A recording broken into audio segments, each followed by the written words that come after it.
Hey everybody, hello and welcome back to channel Info Island. And guys, we are back again with the exam analysis video. और आज के इस video में we will be discussing and covering all of those questions जो कि आज यानी कि 12th of February के आपके SSC GD के फर्स्ट शिफ्ट के पेपर में पूछे गए हैं। जी हाँ दोस्तों, जैसे कि आज आपका SSC GD 2025 का 12 फरवरी का फर्स्ट शिफ्ट का एग्जाम हो चुका है, तो हम आपके लिए लेकर आ चुके हैं एग्जाम एनालिसिस वीडियो जिसमें हम वो सारे क्वेश्चंस डिस्कस करेंगे जो कि आज आपके इस फर्स्ट शिफ्ट के पेपर में पूछे गए थे।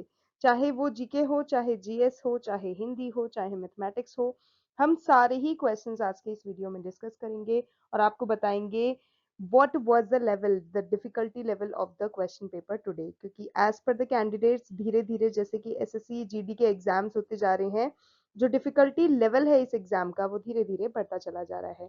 गाइज, अगर आप लोगों ने भी एग्जाम दिया है तो आपका क्या कहना है जरूर से कमेंट करके बताइएगा। And yes, if I miss out on anything in the video तो प्लीज उसको कमेंट करके जरूर से बताना, that will help the other candidates also. इसके अलावा अगर आप चैनल पे नए हो या फिर पुराने भी हो लेकिन चैनल को अभी तक सब्सक्राइब नहीं करा है तो जल्दी से जाओ यार, चैनल को सब्सक्राइब कर लो। It cost you nothing at all, it is just one click far away and it is free of cost of course. और जो नोटिफिकेशन बेल आइकन है उसको भी हिट करना बिल्कुल मत भूलना, बिकॉज सिर्फ और सिर्फ उसी के बाद आपको वो सारे इंफॉर्मेशन और वो सारे इंफॉर्मेटिव वीडियोस मिलते रहेंगे जो कि हम timely on a daily basis हमारे चैनल पर लेकर आते हैं। ठीक है guys, now let's begin with the video and look for the questions. So guys, first important question ये पूछा गया था, that was when was Shri Hari Nataraj was born. ठीक है, जो श्री हरि नटराज थे उनका जन्म, गाइज सबसे पहले तो यहाँ पे दो दो जगह वॉज गिवन है। ठीक है, तो यहाँ पर आप एक कट कर लीजिएगा, when was Shri Hari Natarajan born. ठीक है, okay, so talking about the answer कि उनका बर्थ कब हुआ था, तो guys he was born on 2 January 2001, so ये आपका करेक्ट आंसर हो जाएगा। और उनका जो जन्म है ये बैंगलोर में हुआ था, बैंगलोर इंडिया में। एंड ये जो श्री हरि नटराज हैं इन्होंने स्विमिंग जो है सबसे पहले स्टार्ट कर दी गई थी, and he was just 10 years old जब उन्होंने स्विमिंग करना शुरू किया था। तो ये चीज भी आपको उनके बारे में पता होनी चाहिए, that he is a swimmer. और as early as 10 year old only उन्होंने स्विमिंग को करना शुरू कर दिया था। ओके, नेक्स्ट आप हिंदी के क्वेश्चंस देख लेते हैं। सो गाइज, हिंदी में आपको नास्तिक का विलोम शब्द पूछा गया था। सो गाइज, नास्तिक का विलोम शब्द होता है आस्तिक। ठीक है, तो आस्तिक आपका करेक्ट आंसर हो जाएगा। रास्ता के पर्यायवाची पूछा गया था। सो गाइज, रास्ता के पर्यायवाची जो होते हैं वो हो गए आपके पंथ, मार्ग, गतिक, चाल, घुड़साल, डगर, बाट, गुजरगाह, गमन और कूचा। ठीक है, ये कुछ ऐसे पर्यायवाची हैं जो कि रास्ता शब्द के होते हैं। अगला गाइस अगेन इम्पोर्टेंट क्वेश्चन है और इम्पोर्टेंट टॉपिक से पूछा गया था। सेंसस सर्वे 2011 हम सब जानते हैं कितना इम्पोर्टेंट टॉपिक है when it comes to the competitive exam. आपको ये टॉपिक तो और इससे रिलेटेड जितने भी क्वेश्चन हैं, चाहे वो लिटरेसी रेट का हो या फिर पॉपुलेशन डेंसिटी का हो, एरिया का हो, सेक्स रेशियो का हो, कुछ भी हो, आपको सब पता होना चाहिए, बिकॉज ये किसी न किसी तरीके से घुमा के इस टॉपिक से क्वेश्चंस पूछ ही लिए जाते हैं। So coming back to the question, according to the 2011 जो सेंसस सर्वे हुआ था उसमें how many year of age was considered as literate. So guys, बात करें कि एक इंसान लिटरेट यानी कि पढ़ा लिखा कब कहलाता है अकॉर्डिंग टू दिस सेंसस सर्वे जो कि 2011 में हुआ था। So guys, a person aged 7 and above, तो 7 एंड अबव जो होगा ये आपका करेक्ट आंसर है, जो कि पढ़ सकता है, लिख सकता है और अंडरस्टैंड कर सकता है किसी लैंग्वेज को, उसको हम लिटरेट घोषित कर देते हैं according to this census survey. ठीक है, is treated as a literate person. और एक ऐसा बंदा, मतलब बंदा बंदी, एक ऐसा इंसान जो कि सिर्फ और सिर्फ रीड कर सकता है लेकिन लिख नहीं सकता, तो हम उसको फिर लिटरेट की श्रेणी में नहीं डाल सकते हैं। तो लिखना, पढ़ना, देखना, बोलना, समझना सब इंक्लूडेड है। only and only then you can be called a literate person, and if you are aged from 7 and above। ठीक है,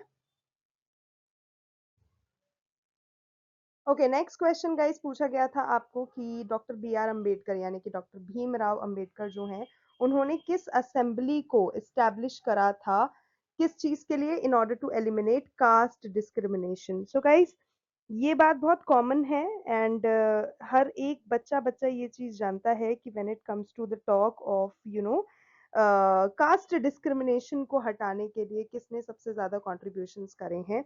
सो guys it was Bhimrao Ambedkar ji जिन्होंने कास्ट डिस्क्रिमिनेशन को हटाने के लिए अपने लाइफ में बहुत सारे चीज़ें लेकर आए, बहुत सारे इनिशिएटिव्स करे, बहुत अलग-अलग तरीके का कॉन्ट्रिब्यूशंस उन्होंने किए। सो कास्ट डिस्क्रिमिनेशन को लेके और एजुकेशन और सोशियो इकोनॉमिक रिफॉर्म्स जो थे वो बैकवर्ड क्लास के लिए लेकर आए थे कौन? मिस्टर भीमराव अंबेडकर। तो आपसे पूछा ये गया था कि किस असेंबली को उन्होंने किस सभा को उन्होंने एस्टैब्लिश किया था। तो गाइज उसके लिए उन्होंने एस्टैब्लिश करी थी बहिष्कृत हिताकरणी सभा। ठीक है, तो ये चीज आपको याद कर लेनी है। अब अगर आपसे पूछा जाता है ये उन्होंने एस्टैब्लिश तो कर दिया पर कब किया था एस्टैब्लिश, तो guys in the year 1924 he established this बहिष्कृत हिताकरणी सभा, जिसका जो मेन पर्पस था वो यही था कि वो प्रमोट करे एजुकेशन एंड जो सोशियो इकोनॉमिक अपलिफ्टमेंट जो है उसको भी बढ़ाया जाए among the marginalised backward classes, marginalised people and also the backward class people. ठीक है, तो मोटो जो हो गया, मोटा मोटा जो मोटो हो गया वो हो गया एडुकेट करने का, एजिटेट करने का और ऑर्गेनाइज करने का। ठीक है, this was the motto of this particular sabha that mister doctor Bhimrao Ambedkar has started in the year 1924। ठीक है, सो ये तो हो गई उसकी बात। इसके अलावा फर्स्ट सिग्निफिकेंट इनिशिएटिव कहलाता है ये उनका, जो कि उन्होंने एस्टैब्लिश करा था, जिसका एम हमने आपको बता ही दिया है, एजुकेशन को इम्प्रूव करने का, सोशियो इकोनॉमिक कंडीशंस को इम्प्रूव करने का and for the welfare of the oppressed classes. तो ये चीज भी आपको ध्यान में रखनी है। ओके, नेक्स्ट मैथमेटिक्स से आपको एक सिंपल सा क्वेश्चन पूछ लिया गया था सिंपल इंटरेस्ट का, तो उसमें आपको कुछ नहीं करना था।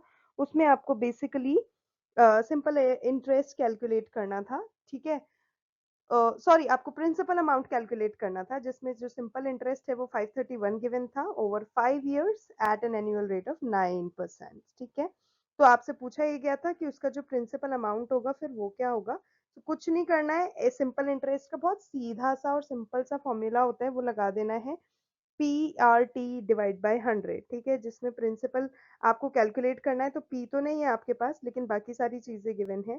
ऐसा ही यहाँ पे गिवन है 531।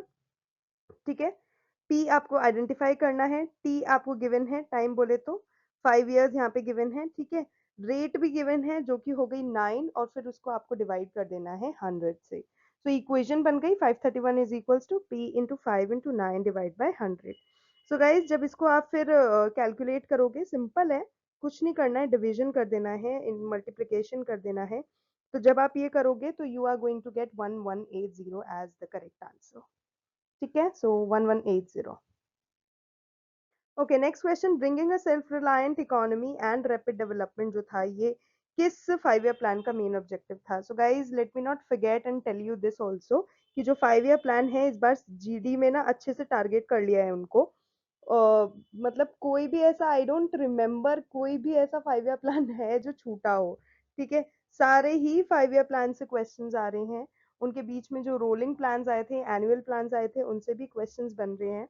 तो आप प्लीज उनको भी अच्छे से पढ़ लेना। ठीक है, कब शुरू हुआ था, कब कैसे किसमें क्या हुआ था, टारगेट ग्रोथ रेट कितनी रखी थी, एक्चुअल ग्रोथ रेट कितनी उन्होंने अचीव करी थी, ऑब्जेक्टिव क्या रहा था, ये सभी जरूरी है।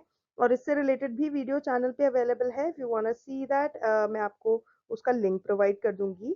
नहीं तो आप चैनल पे जाके स्क्रॉल कर सकते हैं, there are a lot of informative videos available on the channel which will actually help you guys in boost up your preparation level. सो अगर हम बात करें कि सेल्फ रिलायंट इकोनॉमी बनाने की, रैपिड डेवलपमेंट करने की, ये जो मेन मुद्दा था, ये जो मेन उद्देश्य था, ये किस 5 year प्लान का था। So guys it was the main aim of the fourth 5 year plan that came in 1969 to 1974। ठीक है, इन साल ये 5 year प्लान चला था। और अगर आपसे पूछा जाता है कि ये जो योजना है, ये जो प्लान है, ये जो 5 year प्लान है, ये किस पर्टिकुलर मेथड पे या किस पर्टिकुलर फॉर्मूला पे बेस्ड था। So it was based on the Gadgil, Gardgil भी बोलते हैं इसे, गैडजिल भी बोलते हैं, फॉर्मूला पे बेस्ड था। तो ये भी चीज आपको ध्यान में रखनी है, इम्पोर्टेंट है। Okay, next question, according to the agriculture census how much income does a farmer earn. ठीक है, यहाँ पे आपको पर फार्मर इनकम बतानी थी, एक फार्मर फैमिली कितना अर्न करती है according to that. So guys, सबसे पहले एक चीज जो इम्पोर्टेंट है वो ये है, अगर आपको इनकम जाननी है of farmers then you need to have the data of NSSO. ठीक है, अब बात करें एनएसएसओ क्या है। सो गाइस, एनएसएसओ का जो फुल फॉर्म होता है वो होता है नेशनल सैंपल सर्वे ऑर्गेनाइजेशन। ठीक है, और ये जो नेशनल सैंपल सर्वे ऑर्गेनाइजेशन होता है ना, ये एक रिपोर्ट तैयार करता है। ठीक है, ये रहा नेशनल सैंपल सर्वे ऑर्गेनाइजेशन। ये बेसिकली क्या करता है, ये एक रिपोर्ट तैयार करता है जिसमें वो फार्मर्स की income, per capita income, annual income, पर फार्मर्स फैमिली इनकम, सब कुछ उसमें लिखता है। उस चीज का सर्वे एनालिसिस करके पूरा सर्वे करता है। तो वो चीज अगर आपको कैलकुलेट करनी है तो you will need this NSSO sample report. ठीक है, अब बात करें कि इस रिपोर्ट, इसकी जो रिपोर्ट थी उसके अकॉर्डिंग कितनी, मतलब फार्मर्स की जो फैमिली होती है उनकी कितनी पर फार्मर इनकम थी। सो गाइस, बात करें 2018 और 19 की, तो ये जो सर्वे रिपोर्ट थी इसके हिसाब से जो एवरेज मंथली इनकम थी ना ऑफ अ फार्मर फैमिली, ठीक है, आप ये ध्यान रखना मासिक इनकम की हम बात कर रहे हैं। तो एवरेज जो फैमिली की, पूरे फार्मर की जो फैमिली थी उसकी जो एवरेज इनकम थी इट वाज 10218। ठीक है, और अगर उसको कंपेयर करें, जो कि साल दर साल बढ़ रही थी, which is a sign of positivity, which is a sign of growth. So अगर उसको कंपेयर करें विद द ईयर 2012 एंड 13, तो इस साल के बीच में जो गैप आया ना, 2012 से 13 से लेके 18 से 19 तक का जो बीच में गैप आया ना, उसमें जो फार्मर्स की इनकम थी उसमें बढ़ोतरी देखी गई थी। ठीक है, और बढ़ोतरी कितनी हुई थी, क्योंकि अगर अपन ऑब्वियसली ऑन एंड अराउंड 4000 की बढ़ोतरी हुई थी, क्योंकि अगर अपन 2012 का डेटा देखें तो उसमें थी 6426 इनकम थी, जो कि 2018-19 में 10,000 हो गई थी। ठीक है, सो दैट्स वन, ये चीज आपको ध्यान में रखनी है।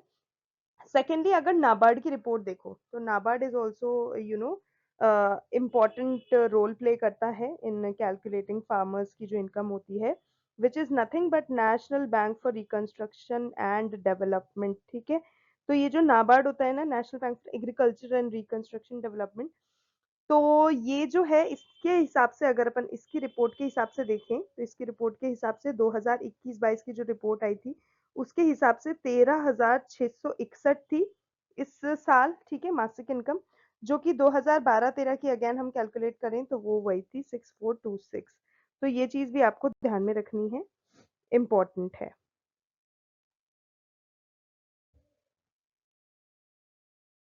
ओके गाइस, नेक्स्ट क्वेश्चन आपसे केमिकल नेम पूछा गया था CH3 ट्रिपल बॉन्ड का, जो कि क्या होता है। So guys, CH3 triple bond CH जो होता है that is nothing but propyne. तो यहाँ पर propyne would be your answer. Okay, next question, संगीत नाटक अकादमी जो होता है उसने अनाउंस किया है कितने अपने फेलोज अनाउंस किए थे इन द ईयर 2011 में।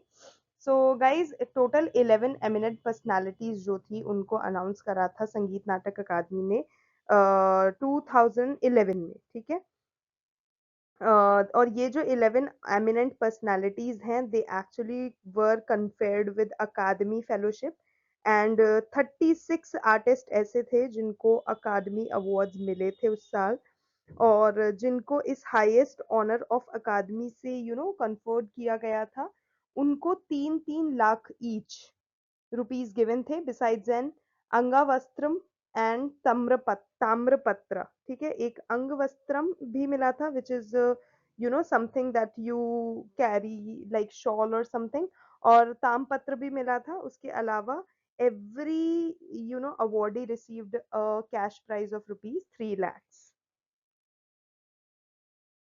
Okay, next question. What does wholesale trade mean in the economy? So guys, if we talk about the wholesale trade, ठीक है, इकोनॉमिक्स में अगर अपन इसकी बात करें सिंपल टर्म्स में तो वो क्या होता है, it is nothing but the sales of large quantities by passing consumer interaction. ठीक है, जब लार्ज क्वांटिटीज का सेल होता है, ठीक है, बाईपासिंग कंज्यूमर इंटरेक्शन, तो उसको आप होलसेल ट्रेड बोलते हो।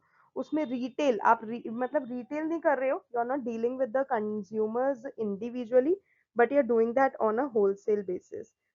ठीक है, facilitating what, facilitating the distribution of goods and services. Wholesale trade जो होता है वो इकोनॉमिक स्टेबिलिटी को, इकोनॉमिक ग्रोथ को काफी ज्यादा बढ़ाता है, because it is done on a larger basis, on a larger platform. ठीक है, और फंक्शंस की अगर अपन बात करें, जो होलसेलर्स होते हैं उनके जो फंक्शंस होते हैं वो यही होते हैं कि वो स्टोरेज परफॉर्म करते हैं, बल्क ब्रेकिंग करते हैं, ट्रांसपोर्टेशन करते हैं, and they also perform financing. So yeah, for such reason, it is something that has been done on a large scale and for large quantities.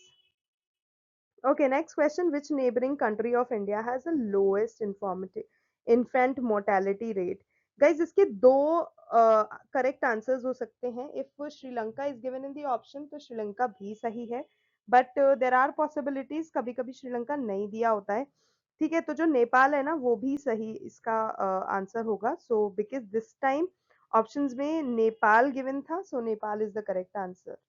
ठीक है, और ये स्मॉलर हैं और लेस प्रोस्पेरस कंट्रीज हैं, जैसे कि श्रीलंका हो गई, बांग्लादेश हो गई, इवन नेपाल जिसकी अभी हमने बात करी, एंड भूटान, ये बहुत टाइनी कंट्रीज हैं and they have very low infant mortality rate than India in comparison to India. So if you compare that with India, you're gonna get it very less. Yes. Okay. Okay, next question. Which birth anniversary of Mahatma Gandhi was celebrated in 2023? So guys, 2023 में, जैसे कि हम सब जानते हैं, 2 अक्टूबर को जो महात्मा गांधी होती है उनकी जयंती मनाई जाती है. Jayanti as in the birth anniversary of that particular on that particular day. और क्योंकि महात्मा गांधी हमारे नेशनल लीडर रहे हैं, तो उनका जो जन्म दिवस है वो एज अ नेशनल हॉलीडे मनाया जाता है और एज अ नेशनल फेस्टिवल आप कह सकते हो मनाया जाता है. तो आपसे पूछा ही गया था कि 2023 में जो उनकी बर्थ एनिवर्सरी थी वो कौन से नंबर की थी. ठीक है, सो गाइज अर्लियर 2022 का भी पूछा जा चुका है and this time it was 23, तो आप अच्छे से याद कर लेना सभी ईयर्स के. सो इट वाज 154th. ठीक है, 154th उनकी बर्थ एनिवर्सरी थी for the year 2023. Okay, next question. Which 5-year plan is related to industrial development? So guys, industrial development हुआ और industrialization हुआ, basically जिसे हम औद्योगिकरण कहते हैं, ये जो था ना, ये मेन एम था सेकेंड 5-year प्लान का. तो सेकेंड 5-year प्लान आपका करेक्ट आंसर होगा. ओके, अगला है who is the national security adviser of India. तो गाइज जो सलाहकार हैं, जो नेशनल सिक्योरिटी एडवाइजर हैं इंडिया के, वो हैं अजीत डोभाल. तो Shri Ajit Doval is the correct answer. Okay, next question. Which amendment act of the constitution introduced GST? So guys, I'm assuming that all of you all must be knowing the full form of GST. It is nothing but goods and services tax. ठीक है, तो इसको introduce किया गया था साल 2016 में, किसके द्वारा? सो guys it was introduced by the 101 जो अमेंडमेंट एक्ट आया था ना इंडियन कॉन्स्टिट्यूशन का, 101. ठीक है, 101st जो अमेंडमेंट एक्ट आया था उसके तहत इसको लागू कर दिया गया था. और 4 बेसिक रेट स्ट्रक्चर्स होते हैं जीएसटी के. Let me just tell you what are those. तो उसमें 5%, 12%, 18% और 28%, ये 4 ऐसे बेसिक रेट स्ट्रक्चर्स हैं जो कि जीएसटी के हैं और जिन्हें फॉलो किया जाता है. और ये जो जीएसटी बिल है ये किसके थ्रू पास किया गया था, किसने पास किया था, वो भी आपको जानना जरूरी है. सो गाइज, ये जो जीएसटी बिल था इसको राज्यसभा ने पास करा था 3 अगस्त 2016 को. ठीक है, तो आपको ये याद रखना है. तो किसने पास किया था? अगर राज्यसभा का आपको पूछा जाता है कि when did Rajya Sabha pass this particular GST bill, तो आपका करेक्ट आंसर हो जाएगा 3 अगस्त 2016. And on the other hand, अगर आपको लोकसभा का पूछा जाता है कि लोकसभा ने इस पर्टिकुलर बिल को कब पास करा था, तो लोकसभा ने 8 अगस्त 2016 को ये बिल पास किया था. So these two dates are also important when we talk about this GST bill. तो ये भी आपको याद रखना है. Okay. Next question, what did the Dominican Republic honor Prime Minister Narendra Modi for?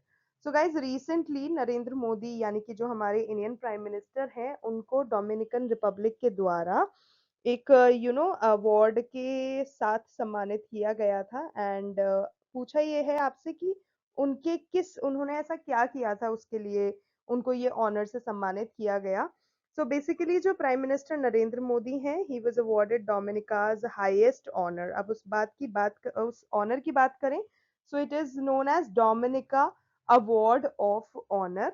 ठीक है, किस चीज के लिए उनको ये अवार्ड मिला था? For his extra support that he showed during the covid pandemic. ठीक है, कोविड-19 पेंडेमिक जब हुआ था तो नरेंद्र मोदी ने काफी चीजें ऐसी करी थी, not only for India but for other countries also, which really helped them to overcome that particular virus. So yes, for his commitment, we would say, for his contributions, we can say, for his distribution and kind of support that he showed, he got this award from Dominica. Okay, and which actually strengthen India Dominica ties also. India Dominica जो एक relationship share करता था, it also grew after Narendra Modi got this honor. So yeah, that is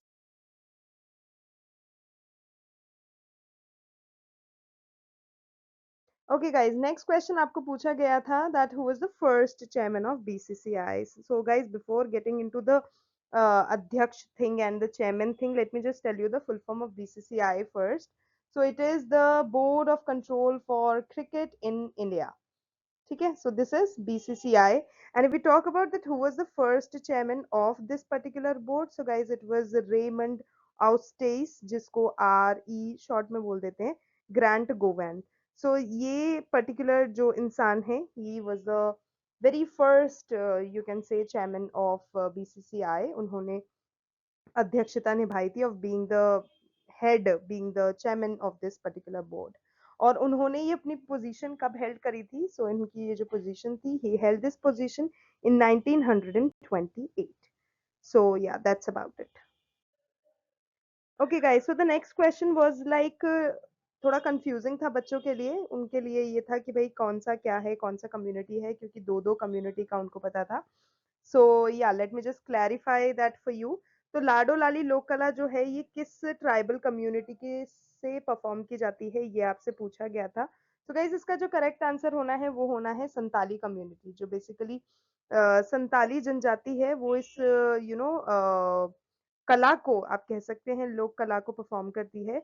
अब बात करें कि mainly ये जो लोक कला होती है ये कहाँ कहाँ पाई जाती है, so basically it is found in Jharkhand, it is found in Bengal, Orissa and Bihar. These are the four state जहाँ पर ये पाई जाती है, इसको परफॉर्म किया जाता है।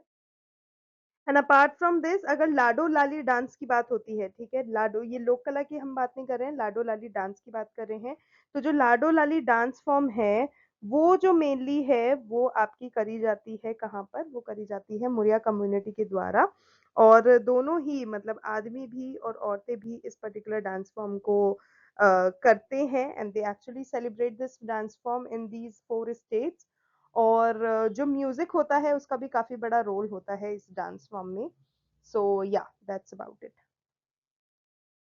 Okay guys, next and the last question for today's video we have उस्ताद जाकिर हुसैन से रिलेटेड कि जो जाकिर हुसैन है वो किस घराना से बिलोंग करते हैं।